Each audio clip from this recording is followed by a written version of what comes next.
There are a lot of greatest players in the history of NBA, but only you have 11 titles. What is the main secret of it to just not to play, but to win? Well, from my beginning in basketball, my whole motivation was competition.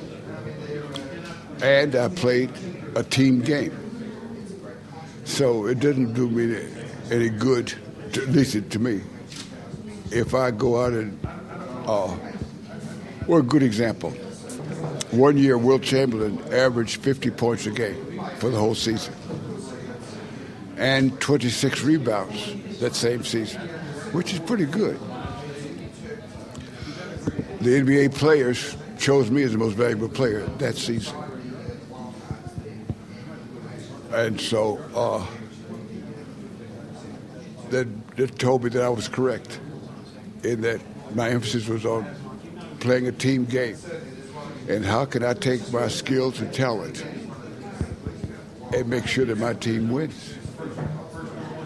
And we were pretty good at that. In fact, I talk to all my teammates still. And I always tell them, thank you for letting me help you play your best. Because it's important to me that when I was playing my best, there was room for my teammates to play their best. I didn't have to have the ball all the time. In fact, I was most effective without the ball, which is kind of an oddity. What do you think it takes for a team that doesn't have the best players to become the best team? Oh, we did that quite often. But in appearance, but when you measure the best player, most of folks will go to the offensive statistics. And that doesn't necessarily mean that's the best player. Because the best player has a balance of offense and defense. And he can, for example, we had these plays that we ran at Boston.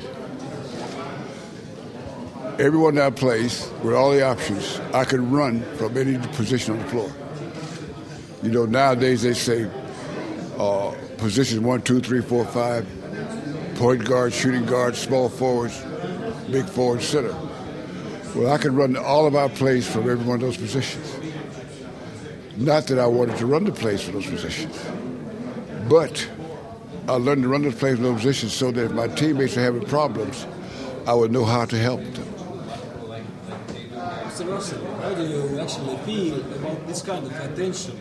This is a half an hour of questions and that it could last for hours. How do you feel about that? Because you did your amazing things when anyone else wasn't born, most of us. Well, it's fun to take the questions and to figure out what's the correct response. Mr. Russell, obviously you were one of the most athletic big men. You were very quick running down the court. Ever since, have you ever seen anyone who's displayed the same characteristics? Obviously, Shaq is very strong, but in terms of athletic big men, well, there are a few guys that are athletic as I was, but most players approach the game on offense, and I always approach the game defense first and then offense. In terms of your athleticism and your ability to run up and down the court, yes, despite not being the strongest, do you look at guys like David Robinson, Dwight Howard, maybe, who have that same athletic ability, who aren't the strongest, the bulkiest guys, but who can still run up and down? Well, these guys are very talented, but they're, for example, I used to jump a lot.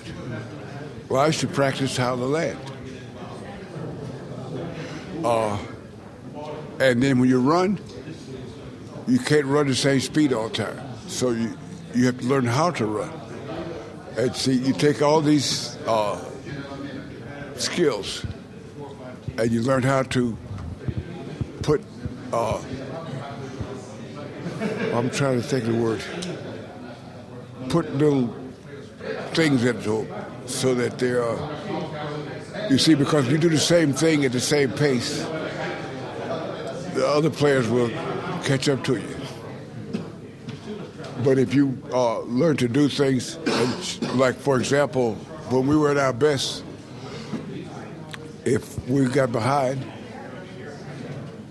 we'd call timeout, and what we do is find a way to change the pace of the game so that the game be played the way we want to play it. And so knowing how to do that and when to do that is what makes a better team. You are in the position you could send messages from your post. Do you send message for the basketball, for all the basketball for next years or for the future?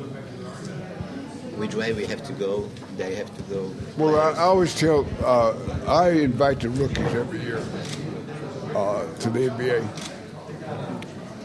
And I tell them that I want to ask them to conduct themselves in a way that 50 years from now, there'll be an NBA to come to. And the only way to ensure that is the quality of play must consistently improve. Thank you. Excuse me, just want to ask, who do you think is the best defensive big man right now in the NBA? Kevin Garnett, Tim Duncan, Dwight Howard maybe? Actually, it's Tim Duncan. Although he's past his prime, maybe. But Tim Duncan, to me, comes closest to doing for his team what I did for my team.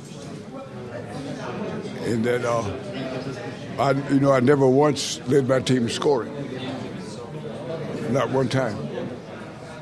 But I always led my team in rebounding, and I was always second in assists. And so, to me, those are important in that how do you take the team that you have, not the team that you would like to have, but the team that you have, and how can you play in a way to make them the best they can be? Okay, thanks. And so do you see San Antonio Spurs challenging Los Angeles Lakers in the next season in the Western Conference? Well, a couple of teams have made some moves they think might improve. Cleveland, they got Shaq, but that was what they need, a good point guard, so that LeBron doesn't have to bring the ball up. And she let him be part of the offense, not the offense. And the important part of the offense, but not the offense. And the Celtics will have Kevin Garnett back, and that'll make them a... So there are 3 or 4 teams that can win. Sheet ballers came to Boston. And do you see him as the defensive good player in tandem with Kevin Garnett? Well, that has to be worked out because it's more difficult to counter, to get a team to play defense together. It's far more difficult than to get a team to play offense together. So it'll take them maybe to the All-Star game before you find out are these guys going to be able to work together, and will they be able to complement each other.